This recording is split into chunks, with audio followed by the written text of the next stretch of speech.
Welcome to CMAC's video training session, where we will recap how to use the many microphones available to you at CMAC's facilities for checkout.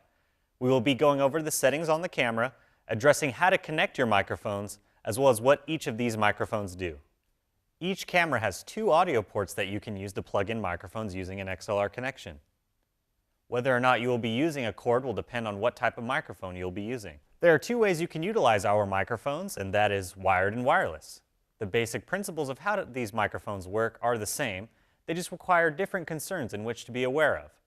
With a wired mic, you'll need to worry about distance and making sure no one is stepping on the wire or anything heavy is being placed on it. With a wireless, you'll need to make sure you aren't too far from your subject, as you may get interference in your audio. Now let's start with the stick mic. There are two types of stick mics, one with a power switch for on-off and one without. Each stick mic has an XLR port at the bottom. For a wired stick mic, simply plug the correct end of the XLR cable to the mic.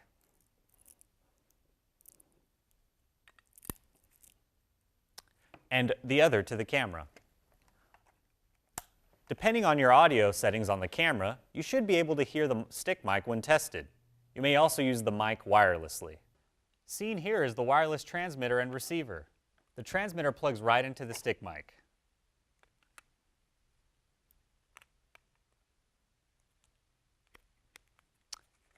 Make sure to check the mic is turned on by opening the leather pouch it is in to access the switch on the bottom.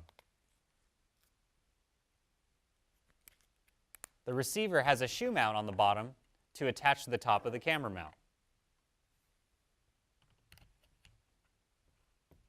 Loosen the shoe mount on the receiver and slide it right on top of the camera and tighten.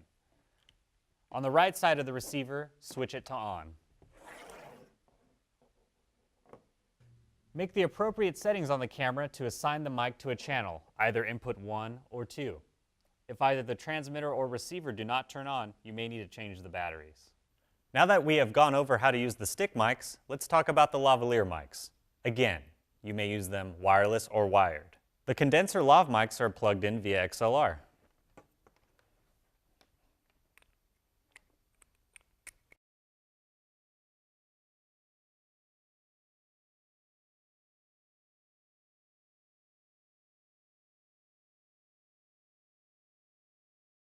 Attach the other end of the XLR slot to the camera. Even though the mic is plugged into the camera, you will need to make sure there is a working AA battery in it. Just screw it off. Assign the mic to a channel and test the mic. The wireless lav mic setup is similar to the stick mic.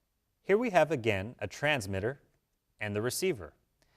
It will be easy to know which goes on the camera because underneath the receiver there will be a shoe mount that slides on the camera's top mount. You can connect to the camera by the wire attached to the receiver via XLR. Simply plug this into one of the ports on the camera and turn the receiver on. Remember, the receivers do not come with batteries, so you may need to check that if the receiver does not turn on. Slides right out. The transmitter is what's given to your talent to wear. The body clips to either the back of your subject's belt, or they could also hide it in their pocket. Just as the receiver needs batteries, so does your transmitter. These wireless devices communicate via radio frequencies. These settings have already been set by staff prior to receiving them. If both of your devices are on and plugged in, but you're not hearing any sound, or you may have a setting issue regarding that, at that point, please contact a CMAC staff member to assist you. Otherwise, the settings on your camera may not have been properly set. Let's take a look at your audio controls. Beneath the audio ports, you will see a label below them that either read input 1 or input 2. On the reverse side, there are a number of switches and knobs. Starting on the far left is your channel 2 input switch. With this camera, you can split the audio to record them from two different microphones at once. If your secondary microphone is plugged into input 2 and you want to split the channels, change the switch to input 2. If you don't have a secondary microphone, you won't need to worry about this and keep it set to input 1. Next, we have audio input settings. There are two switches that correspond to each input individually. Now here we have three options: line, mic, and mic plus 48. If you're going to be plugging in directly to a soundboard or mixer, you'll want to select line. If you're using the shotgun mic that comes with the camera for a wired stick mic, select Mic plus 48.